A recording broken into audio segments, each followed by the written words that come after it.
Imagine standing at the edge of a city rooftop just before dawn. The air is cool and holds the faint smell of coffee and wet pavement. Lights blink out in distant windows. You breathe in, and for a moment the noise of other people's judgments, the small alarms in your phone, the old worries about success and failure, all become background. In that hush, confidence does not arrive as a shout. It arrives as a small, steady presence inside you, like the light growing at the horizon. There are simple practices that let that light grow. Think of confidence as a practice, not a prize. You do not find it all at once. You make it by ordinary choices repeated enough times that they become character.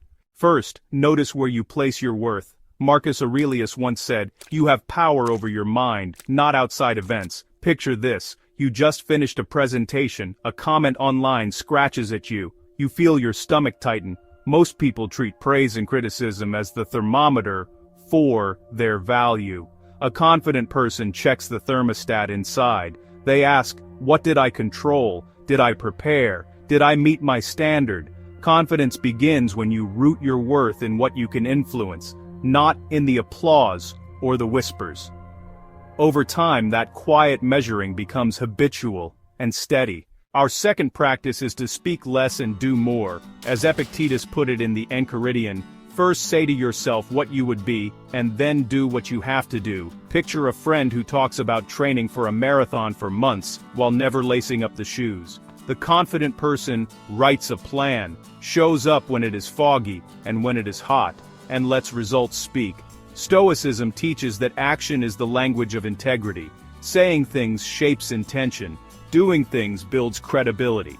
If you want others to trust you, earn that trust through reliable small actions, not by promises that vanish. Third, live deliberately with small wins. Seneca wrote, "Begin at once to live, and count each separate day as a separate life." Consider someone trying to build a habit of reading. They set a lofty goal and skip days. The confident person sets a tiny, non-negotiable practice. 5 pages every night. That small daily victory compounds. Confidence grows like muscle under steady, manageable strain. The Stoic reminder is to treat each day as an opportunity to practice being the kind of person you want to be. Small wins also create visible proof you can point to when doubt arrives. The fourth way is to welcome uncomfortable feedback as learning, not judgment. Marcus Aurelius once said, "Waste no more time arguing about what a good man should be. Be one." Imagine getting a blunt critique at work. The immediate impulse is to shrink or to defend. A confident person listens with curiosity. They separate the useful from the noise.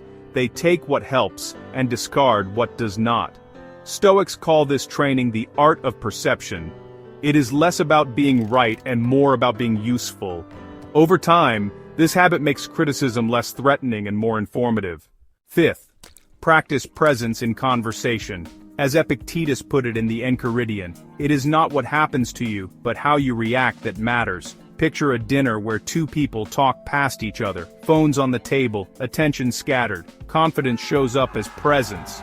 The confident person listens without planning the comeback. They let silence breathe. That kind of attention makes others feel seen, and it quietly confirms to you that you are enough to be present without proving anything. Presence also sharpens judgment and reduces anxiety in high-stakes moments.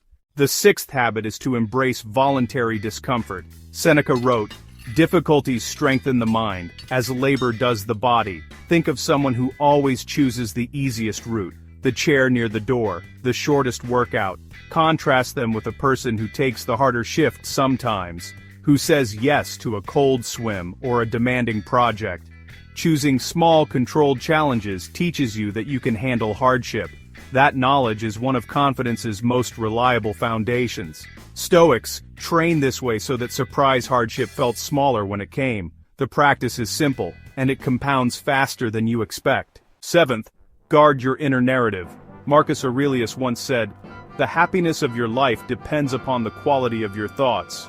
You know, we all have an internal commentator, and honestly, it's often loud and unfair. The confident person learns to notice that voice, name the unhelpful patterns, and then, well, reframe the story with gentleness and truth. So, instead of thinking, I will fail and everyone will see, they practice, I will try, and whatever happens, I will respond. That is not arrogance. It is a quiet commitment to honest appraisal, not to catastrophic forecasting. Over weeks, this simpler internal dialogue softens fear and allows clearer action. Try a simple experiment. Pick one habit, practice it for 7 days, and write one sentence each night about what changed. Keep the entry honest and brief. Over a month you will see patterns. These notes become evidence that small practice accumulates into real change. And that is what builds steady confidence. Let me, pull these together with a scene you might know.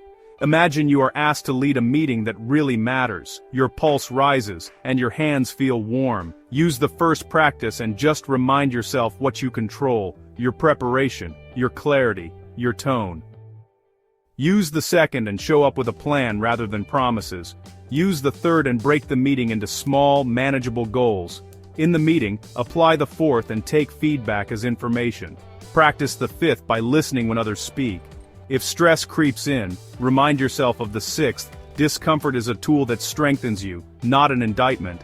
Finally, manage the inner narrative with the seventh habit. Speak to yourself, like a supporter, not a prosecutor.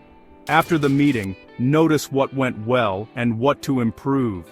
That review is part of the practice, and it feeds future confidence. These 7 ways, honestly, are not tricks. They are repeated, disciplined choices that change how you orient to life.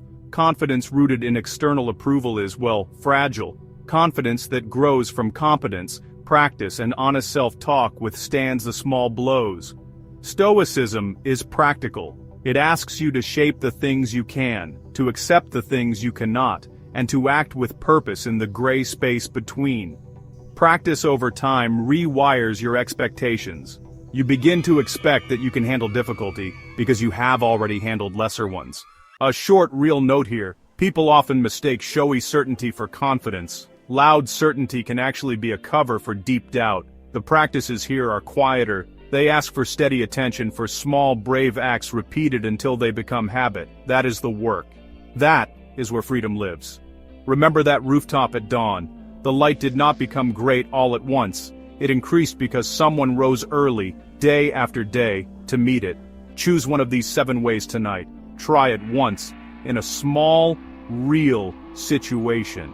Maybe that is preparing thoroughly for a short talk, or listening without interrupting, or even taking a cold shower to practice being comfortable with discomfort. Commit to that single, small practice for a week. Track it.